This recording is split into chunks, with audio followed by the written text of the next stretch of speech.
asilimia kubwa ya kero ambazo tumezipokea leo ni kwamba kesi imeisha mahakamani.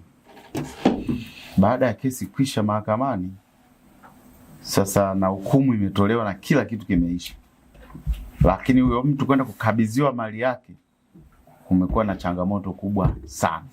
Na hizi ndio changamoto ambazo tulizonazo kwa sasa, kwa sababu pengine kesi ilifunguliwa mahakama X dhidi ya mtu fulani, kesi imeisha na inatakiwa huyo mtu akabidhiwe kile ambacho kimetokea au matokeo ya hukumu, maybe akabidhiwe gari labda, au akabidhiwe kiwanja, au akabidhiwe shamba. Lakini changamoto imekuwa kwamba kukabidhiwa sasa hicho kitu ambacho baada ya kesi kuisha imekuwa kazi ngumu sana.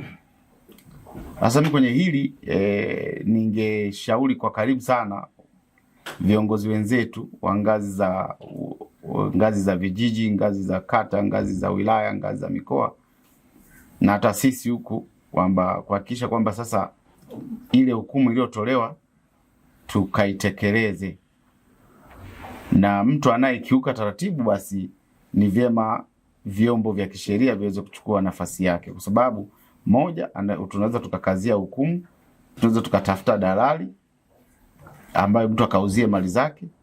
Sasa na hili ndilo linaloleta shida sana, kwa maana umeona hata kesi ya shamba mtu alishinda kule Kigoma, baadaye wakaenda kukata rufaa, wanaenda kukata rufaa nje ya muda, imekuwa ngumu kutekeleza ile hukumu ambayo imetolewa, inakuwa ngumu. Kwa hiyo niwaombe wananchi, wakiona kuna mazingira kama hayo, ni kwenda kukazia hukumu. Mahakama pia inaweza kukupa dalali ili aweze kwenda kufanya utaifishaji wa mali zako ambao umeshindwa kulipia, kwa mfano ule wa bajaji. Kuna namna hiyo, lakini tumeona wa bajaji ni vyema tumuunganisha tu Mheshimiwa Mkuu wa Mkoa, kwa sababu hili jambo ana uwezo wa kulimudu kwa haraka. Lakini kwa mengine pia ni waombe sana waweze kuangalia namna bora ya kuenda kukazia hukumu, lakini pia baada ya kukazia hukumu waende wakaripoti kwa vyombo vyetu vya ulinzi na usalama ili waweze kulifanyia kazi kwa karibu.